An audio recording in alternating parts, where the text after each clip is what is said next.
മാർത്തോമൻ നന്മയാലൊന്നു തുടങ്ങുന്നു, നന്നായി വരണമേ ഇന്ന്. ഉത്തമനായ മിശിഹാ തിരുവുള്ളം ഉണ്മയെഴുന്നൾക വേണം.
Wow.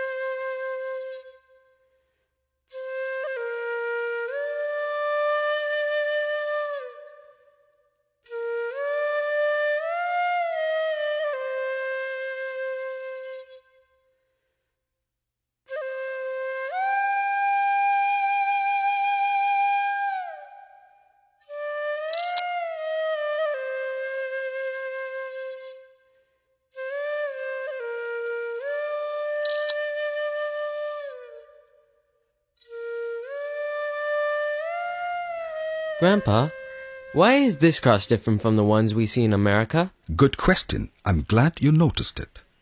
You know, this is known as the Persian cross because the inscriptions on the side are in Sasanian Pahlavi or Middle Persian language. Now look at the other cross. It has the same Persian inscription on the sides and an inscription in the Syriac language at the bottom. These are replicas of the Persian cross at Chennai in Tamil Nadu that was made sometime in the 7th century AD. So, Grandpa, do you mean to say that there were Christians in India back in the 7th century AD? Yes, there were Christians in India even in the 1st century AD. That is our tradition. It is believed that St. Thomas, one of the 12 apostles of Jesus, arrived in Kerala in 52 AD at the ancient port city of Musiris.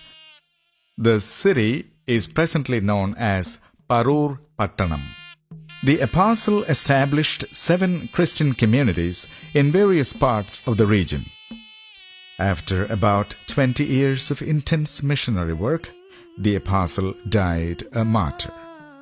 This happened at Chennai in the neighboring state of Tamil Nadu.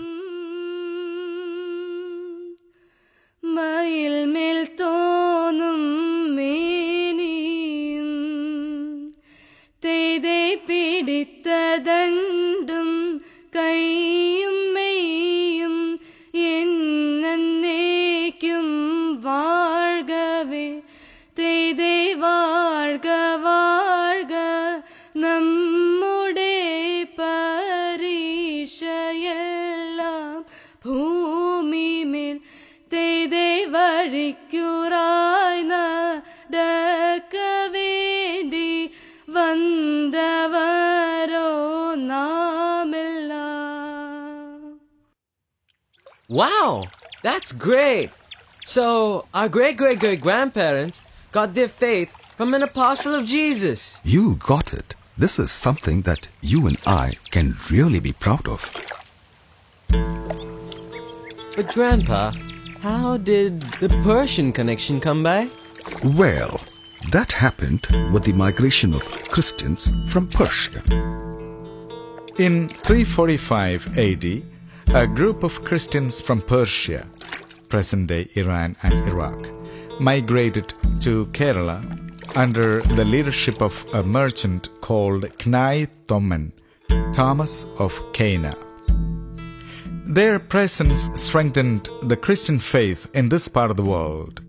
Their cultures, Persian and Indian, fused with and enriched each other very smoothly and peacefully.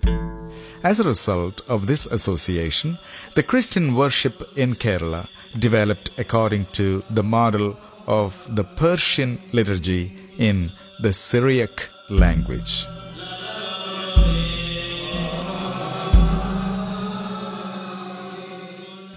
The Hindu and Christian communities cooperated with each other in many aspects of day-to-day life. Even the architecture of many of the churches resembled that of the Hindu temples. In the traditional caste hierarchy, the Christians enjoyed upper status. They were accorded 72 privileges similar to those of the aristocratic classes.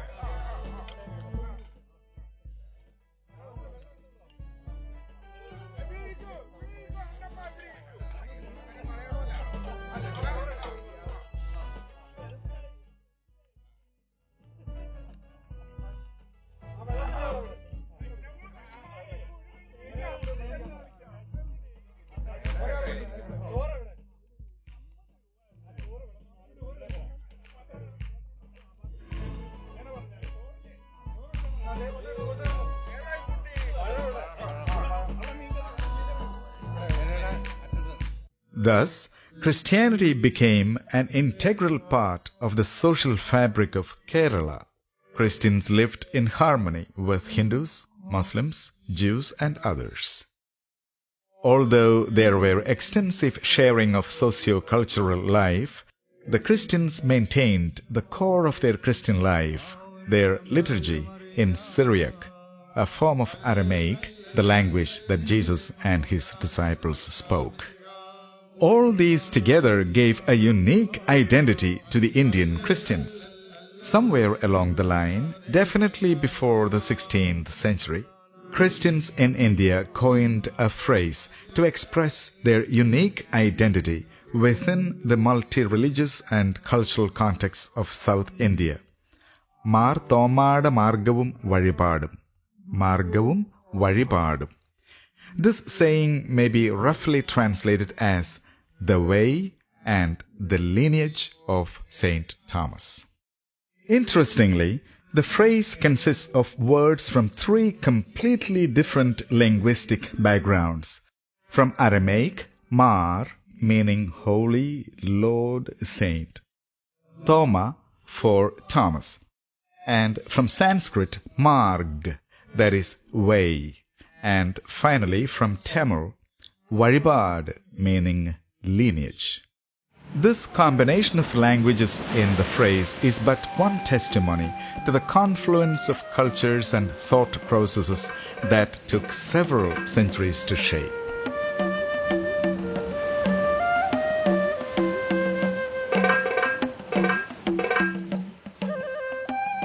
You see, my son, the form of Christianity practiced in India in the first 15 centuries was Eastern.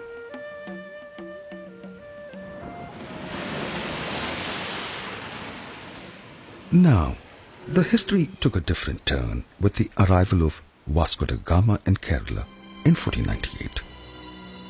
You mean the Portuguese traveler? Yes, Vasco da Gama visited Kerala 3 times. You know, he died in Cochin in 1524 and was buried there. Really, Grandpa? Really? Even I realized it only recently. Vasco da Gama brought Portuguese missionaries who started introducing the Western Latin Christian practices in Kerala, including liturgy in Latin. The missionaries also converted many local people into the Roman Catholic faith. Thus, the Latin Church flourished in Kerala through the zealous activities of the Jesuits, Franciscans, Carmelites, and others. Saint Francis Xavier was one of the pioneering missionaries. Now, back to the St. Thomas Christians. The St. Thomas Christians welcomed Vasco da Gama and his companions, who were pleasantly surprised to see a prosperous Christian community here. However, the initial exuberance faded slowly when the missionaries came to know more closely the life of the St. Thomas Christians. Politically, the St. Thomas Christians were subject to the local Hindu rulers. Ecclesiastically, they professed allegiance to the Chaldean Patriarch in Babylon and received bishops from the Persian Church. The Western Christians viewed the East Syrian Church as Nestorian, that is, followers of Nestorius, the Patriarch of Constantinople. Nestorianism had been condemned as a heresy. Besides, the missionaries who were unfamiliar with Eastern and Indian forms of Christianity became skeptical of some of the practices among the local Christians. Many years of uneasy debates went by. The last Persian Archbishop of India, Mar Abraham, died in 1597. During the vacancy, the leader of the Portuguese mission in India, Alexis Menezes, Archbishop of Goa, took an unprecedented step that changed the course of history of Christianity in India. The Archbishop decided, on presumed authority, to convene a synod with priests and laymen from every parish of the St. Thomas Christians in order to bring the Indian Church in conformity with the Latin Church. The synod was held at Udayamperur, Diamper as they called it, in central Kerala in June 1599. Following the synod, the Archbishop saw to it that a Portuguese bishop appointed over the Christians. However, many St. Thomas Christians revolted against this move. In 1653, a group of St. Thomas Christians gathered at the church in Mattancherry near Kochi and took an oath that they would never subject themselves to the authority of the Jesuit Archbishop Garcia. The event is known as Kunan Kurishus Satyam, that is, oath at the bent cross. According to oral tradition, the St. Thomas Christians who assembled at the Mattancherry church tied a rope around the cross installed at the premises. They took the oath holding the rope. Probably the cross bent over. At any rate, the bent cross oath became a watershed in the history of Christianity in India. The community was divided into two. That is sad. Yes, but not really. Such conflicts and their resolutions are part of the growth and evolution of any organization or even an organism. These conflicts eventually contributed to the rich and colorful texture of Indian Christianity. Ito zumar shubaholam kire basali be me nabudu khare ku basali be me. At the request of a group of St. Thomas Christians who revolted against the Portuguese, the Patriarch of Antioch sent Mar Gregorios, the Bishop of Jerusalem, to Kerala. Neither the Patriarch nor Bishop Gregorios was in communion with Rome. The visit of Bishop Gregorios in 1665 became the first step in the history of the relationship between Indian Christians and the Syrian Orthodox Church. This connection also led to the introduction of the Antiochian liturgy in Kerala.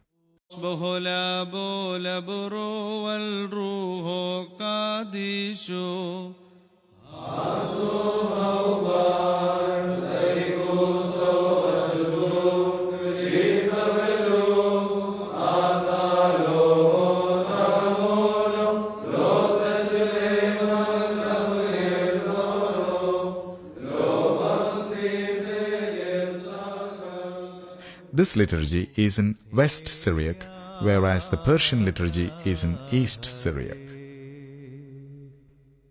Mekil ya bel shubahu hal hazinud kalil lekubakalile rusife bushubaho Mekil ya bel shubahu halil hazinud kalil lekubakalile rasife bushubaho. In 1814, the Church Missionary Society, an auxiliary society of the Church of England, became active in Chennai. The society sent missionaries to Kerala, where they came into contact with the leaders of the Syrian Orthodox group. Initially, the relationship between the Church Missionary Society and the ancient Orthodox Church in India was very good. They came with what they called the mission of help, and they promoted education. The English language was taught for the first time in Kerala in this ancient building. And they helped us with the translation of the Bible from Syriac into Malayalam. They even started a press here to print the Bibles and other Christian literature. Eventually, the relationship between the British missionaries and the Orthodox Church turned sour as they tried to interfere with the doctrinal teachings of the Church. And they had to leave the seminary in some 10 years. But under the influence of the missionaries, a reformed party was born in the church, which finally led to the formation of the Mar Thoma Syrian Church at the end of the 19th century. In the 1930s, yet another group under the leadership of the late Mar Ivanius reunited with the Catholic Church and came to be called Syro-Malankara Church. They continue to use the Antiochian liturgy.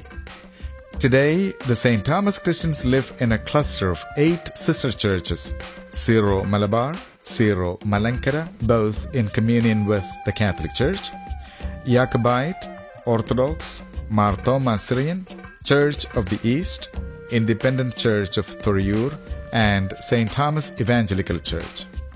Besides, the Latin Catholic Church that had its beginning in India in the 16th century, the communion of the Protestant churches under the title Church of South India, as well as the Pentecostal churches are also part of the colorful spectrum of Kerala Christianity.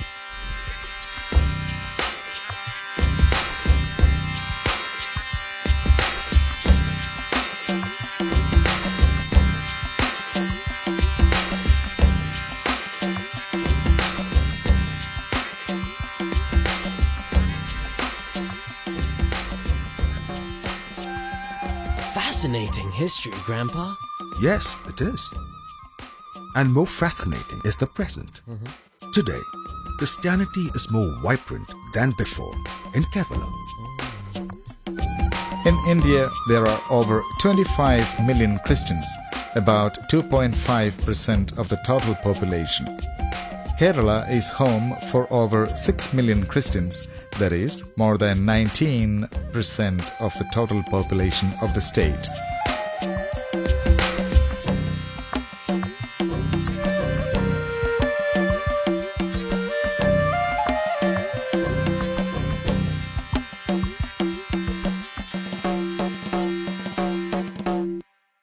Pulari